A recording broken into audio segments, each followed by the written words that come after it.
后来乡亲啊，继续来看大甲马花园，要阁经过彰化市，按算明仔载会经过大埔路，但是这个路段的新行人行道才拄未好势，警方是正担心，都惊这个就慢的信道行到这，会甲停机车的车道卡做伙，会造成着大塞车，所以决定要来封路24小时，禁止着汽机车来进入。这是互当地店家嗨餐。讲这香客大部分拢是食点心站免费的食物，因的生理拢是靠在地人来消费，即摆甲路封起来，因的生理拢免做咯。大甲马进香第六港花园再次经过彰化市透早落雨，香客野雨伞对咧行热情不减。雨停了后，沿路点心站有人提供免费水果，互香客消暑止喙淡。马祖乱桥伫11日经过大埔路，几万名香客会对咧行，在地警方就提早伫电火条啊电箱打广告，讲大埔路11要管制封路。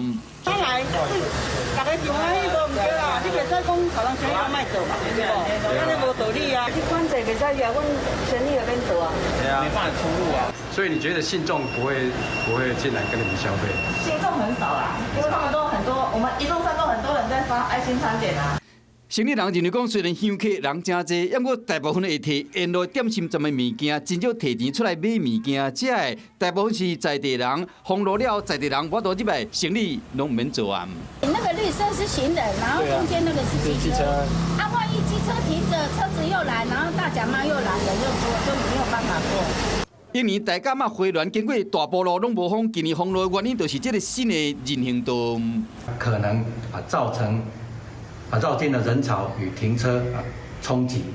大埔路沿线为新的人行道，青色是过路人行的，白色的坑是互乌托摆停的。就惊讲大甲马几万名香客经过时，然后乌托摆停伫路边，又搁发生人甲车相正路的情形会塞车，所以讲这为11日子时12点开始，一直到12日子时封路24小时。希望讲生理人甲在地乡亲会当体谅。